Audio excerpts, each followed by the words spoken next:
আসসালামু আলাইকুম। নলেজ ওয়েবসের আজকের এই ভিডিওতে সবাইকে স্বাগত জানাচ্ছি। আমি মাহবুব রহমান। আমাকে মেসেজ করে এবং কমেন্টের মাধ্যমে অনেকে জানিয়েছো চট্টগ্রাম বিশ্ববিদ্যালয়ের বি ইউনিট সম্পর্কে একটু আলোচনা করতে। তো আজকের এই ভিডিওতে আমি চট্টগ্রাম বিশ্ববিদ্যালয়ের খ ইউনিট তথা বি ইউনিট সম্পর্কে আলোচনা করব। বি ইউনিটের ভর্তি তথ্য, সর্বশেষ ভর্তির যে আপডেট আছে সেটি জানানোর চেষ্টা করব এবং টোটাল একটি ভর্তি প্রস্তুতি নিয়ে আলোচনা করব এবং কিভাবে পড়াশোনা করলে চট্টগ্রামে বিশ্ববিদ্যালয়ের খ ইউনিটে চান্স পাওয়া সহজ হবে সেই বিষয়টি নিয়ে আলোচনা করব। তো আমরা মূল আলোচনায় চলে যাচ্ছি। প্রথমে আমরা একটু আলোচনা করতে চাই এবারের আবেদন যোগ্যতা সম্পর্কে, অর্থাৎ চট্টগ্রাম বিশ্ববিদ্যালয়ে তোমার এই বি ইউনিটে আবেদন করতে হলে কী কী রিকোয়ারমেন্ট আছে। তো বিগত বছরের সার্কুলার অনুযায়ী আমরা দেখি বিজ্ঞান বিভাগে আবেদন করতে হলে তোমাকে এসএসসি এবং এইচএসসি দুইটার যোগফল হতে হবে, অর্থাৎ জিপিএর যোগফল হতে হবে 6.50। আর এসএসসি এবং এইচএসসি দুইটাতে ন্যূনতম আলাদা আলাদা করে 3.00 জিপিএ থাকতে হবে। এরপরে দেখি মানবিক শাখার জন্য কি রিকোয়ারমেন্ট। মানবিকের জন্য এসএসসি এবং এইচএসসি দুইটার যোগফল হবে 6.00, এমনটাই চেয়েছে গত বছর, এবং ন্যূনতম এসএসসি এবং এইচএসসিতে আলাদা করে 2.5 করে পেতে হবে। এরপরে রয়েছে ব্যবসা শাখা। ব্যবসায় শিক্ষা শাখাতে এসএসসি এবং এইচএসসির জিপিএর যোগফল হবে 7.00 এবং ন্যূনতম প্রত্যেকটাতে পেতে হবে 3.25 করে।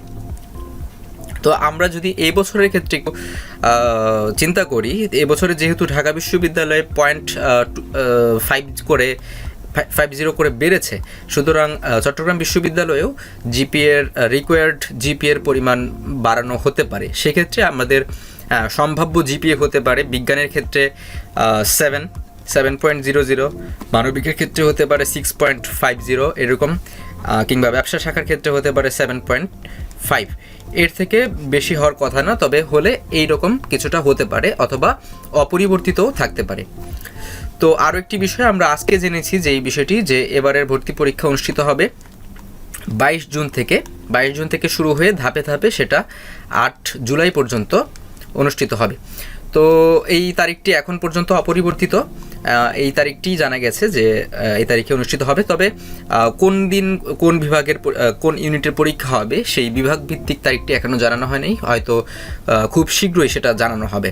তো সেক্ষেত্রে আমরা দেখতে পাচ্ছি যে এখন ফেব্রুয়ারি মাস চলছে, ফেব্রুয়ারি থেকে জুন, অর্থাৎ ফেব্রুয়ারি, মার্চ, এপ্রিল, মে, জুন, প্রায় 4 মাসের মতো সময় আছে আমাদের হাতে।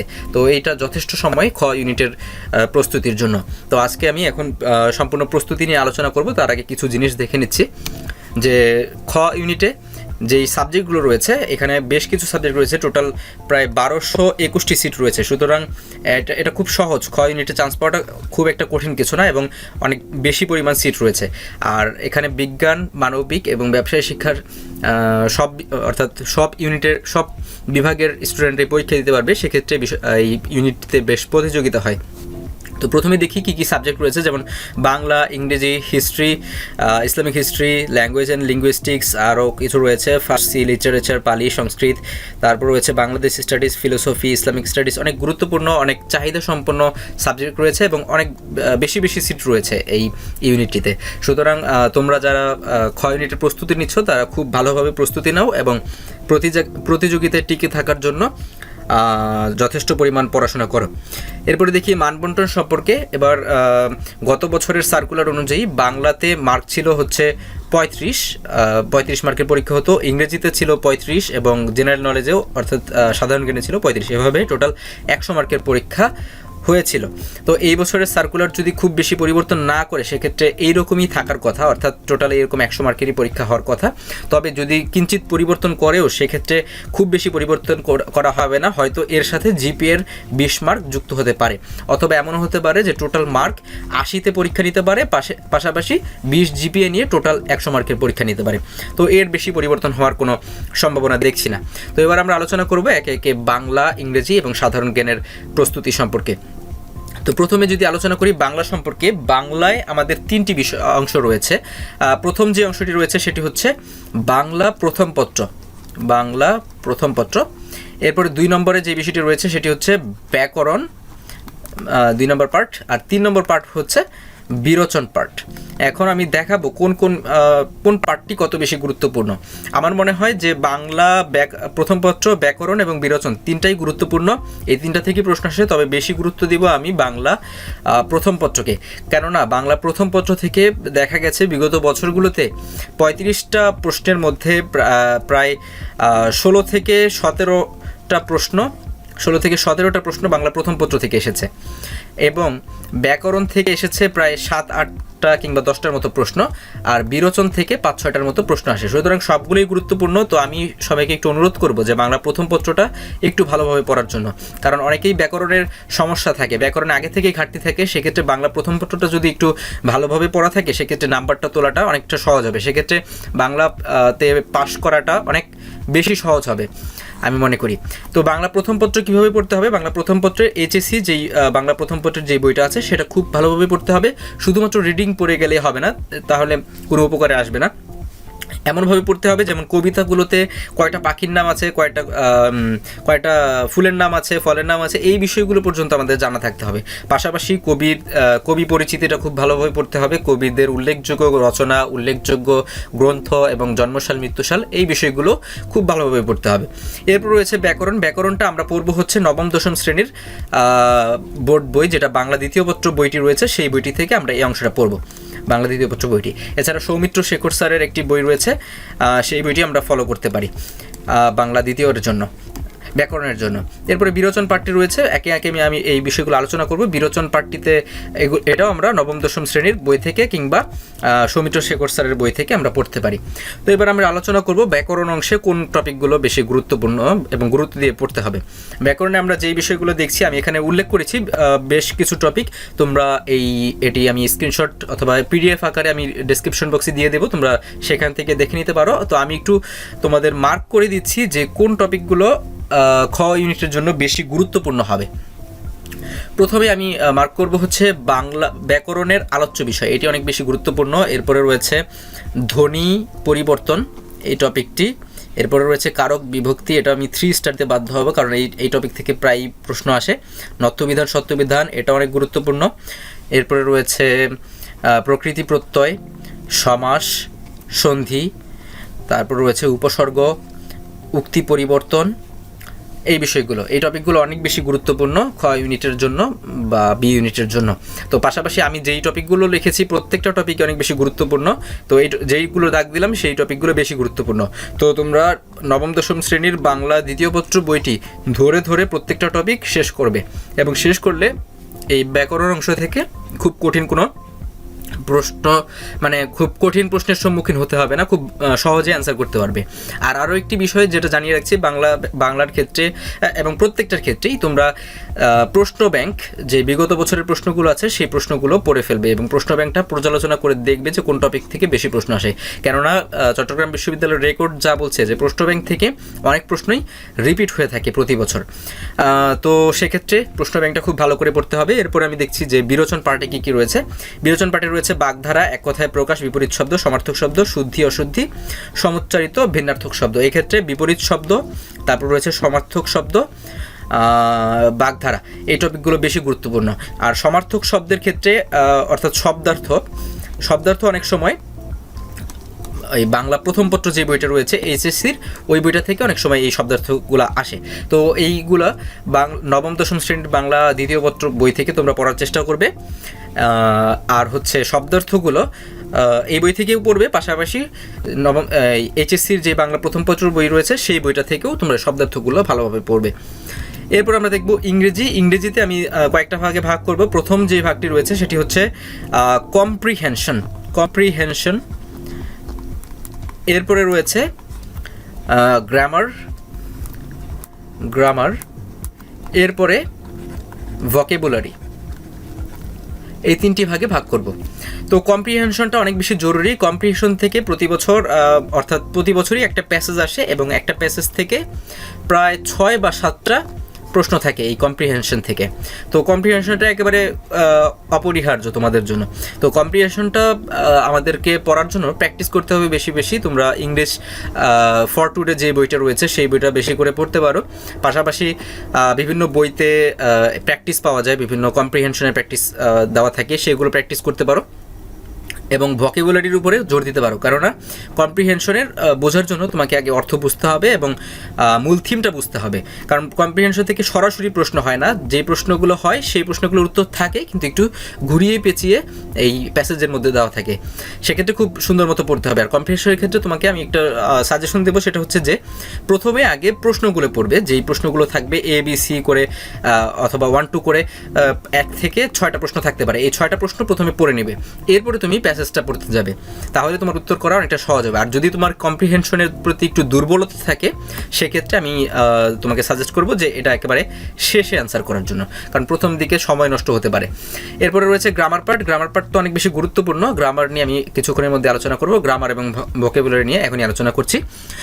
গ্রামারের যে টপিকগুলো রয়েছে এর মধ্যে রয়েছে রাইট ফর্ম অফ ভার্বস থেকে শুরু করে আমি অনেকগুলো টপিক দিয়েছি, তোমরা PDF-এ দেখতে পারবে অথবা স্ক্রিনশট নিয়ে রেখেও দেখতে পারো। তো আমি একটু দাগিয়ে দিচ্ছি যে টপিকগুলো বেশি গুরুত্বপূর্ণ। সাবজেক্ট ভার্ব এগ্রিমেন্ট, সাবজাংটিভ, তারপর রয়েছে অ্যাডভার্ব, এরপরে রয়েছে প্যারালেলিজম, তারপর হচ্ছে ড্যাংলিং মডিফায়ার, ভয়েস, এরপরে কন্ডিশনাল সেন্টেন্স, এরপরে ন্যারেশন, কন্ডিশনাল তো একটু আগে আলোচনা করেছি। তো এই বিষয়গুলো অনেক বেশি গুরুত্বপূর্ণ। আর আরেকটি বিষয় জানিয়ে রাখি যে গ্রামার থেকে পিন পয়েন্ট এরর এই রকম কিছু প্রশ্ন আসে, প্রায় 4-5টার মতো প্রশ্ন আসে। পিন পয়েন্ট এরর অর্থাৎ একটা বাক্য দেওয়া থাকে, সেই বাক্যের মধ্যে কি কি ভুল রয়েছে, কোনটা ভুল রয়েছে সেটা শনাক্ত করতে দেওয়া হয়। সুতরাং এই বিষয়টা তোমরা একটু পড়বে, বিগত বছরের প্রশ্ন দেখলেই তোমরা বুঝতে পারবে। আর বিগত বছরের প্রশ্নগুলো অর্থাৎ কোশ্চেন ব্যাংকটা খুব ভালো করে পড়বে, কারণ কোশ্চেন ব্যাংক থেকে অনেক প্রশ্ন রিপিট হয়, সরাসরি রিপিট হয় না, তবে একই রুলের প্রশ্ন বারবার আসে এমনটা দেখা গেছে। আর যেই টপিকগুলো আমি উল্লেখ করেছি এখানে প্রত্যেকটা টপিকই খুব সুন্দর মতো পড়বে। এরপরে দেখি হচ্ছে ভোকাবুলারিতে রেখেছি সিনোনিমস, অ্যান্টোনিমস, এগুলো গুরুত্বপূর্ণ। Spelling, group verb, translation, idioms and phrases, preposition, সবগুলোই খুব মনোযোগ সহকারে পড়তে হবে। এখন আলোচনা করি যে ইংরেজি আমরা কোন বই থেকে পড়বো। ইংরেজির জন্য প্রথম শর্ত হচ্ছে প্রথমে যে বইটি পড়তে পারো সেটা হচ্ছে টোফেল, TOEFL, টোফেল, এই বইটি পড়তে পারো। এই বইটিতে খুব সুন্দরভাবে এই টপিকগুলো আলোচনা করা আছে। এরপরে পড়তে পারো ইংলিশ ফর কম্পিটিটিভ এক্সাম, এই বইটি পড়তে পারো। এই বইটি তো সুন্দরভাবে গুছিয়ে এই টপিকগুলো দেওয়া আছে।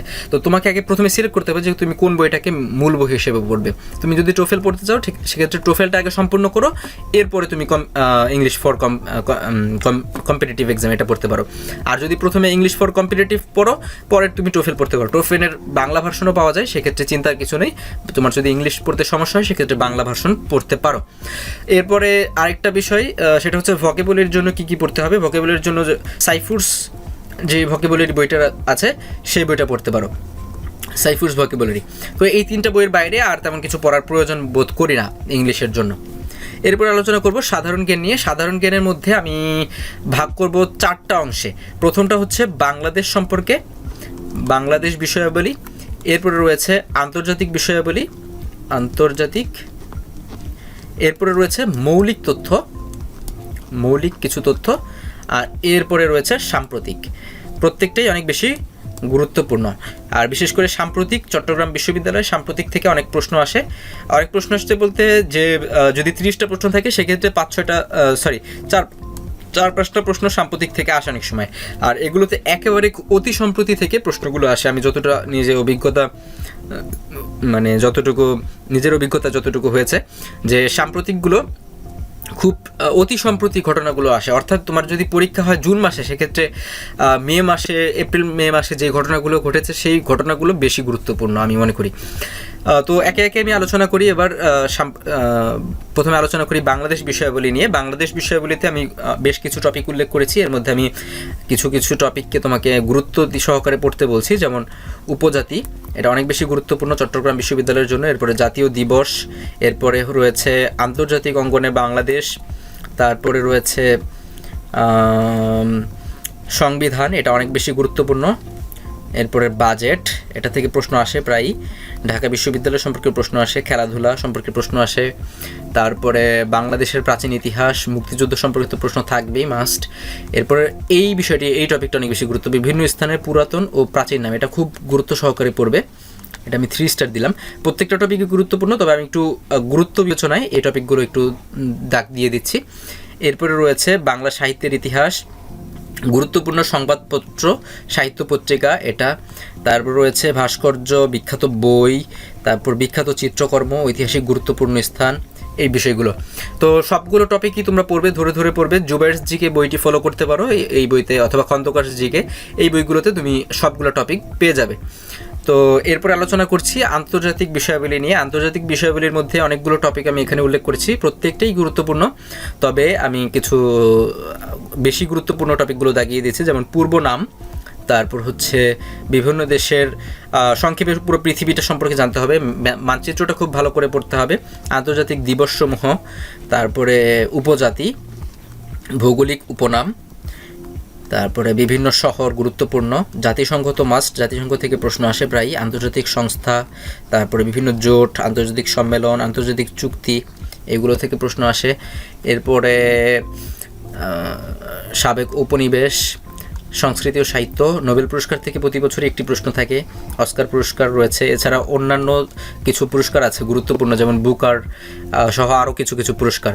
এরপর রয়েছে বিখ্যাত বই, তারপরে বিখ্যাত চিত্রকর্ম, তারপরে জনক ও প্রবক্তা, গুরুত্বপূর্ণ আবিষ্কার ও আবিষ্কারক, এই টপিকগুলো গুরুত্বপূর্ণ। তো প্রত্যেকটা টপিকই অনেক বেশি গুরুত্বপূর্ণ, তারপরও আমি যে টপিকগুলো দাগিয়ে দিলাম এগুলো একটু বেশি গুরুত্ব সহকারে পড়ার চেষ্টা করবেন। আবার প্রায়শই আরেকটা প্রশ্ন থাকে, যেমন বিভিন্ন বিজ্ঞানী, তারপর হচ্ছে বিভিন্ন আবিষ্কারক, এদের নামেও প্রশ্ন আসে, কে কার, বিখ্যাত ব্যক্তি, এটা বিখ্যাত ব্যক্তি থেকে প্রশ্ন আসে, অর্থাৎ কে কার গুরু, কে কার শিষ্য, এই বিষয়গুলো আসে। তো এই হচ্ছে চট্টগ্রাম বিশ্ববিদ্যালয়ের টোটাল প্রস্তুতি। তো তোমরা প্রস্তুতি নিতে থাকো, আর কিছুদিন পরে অর্থাৎ পরীক্ষা যখন কাছাকাছি চলে আসবে তখন আমি একটু শর্ট সাজেশন দেওয়ার চেষ্টা করব ইনশাল্লাহ। সেই পর্যন্ত সবাই ভালো থাকো, সুস্থ থাকো এবং নিরাপদে থাকো। ধন্যবাদ সবাইকে।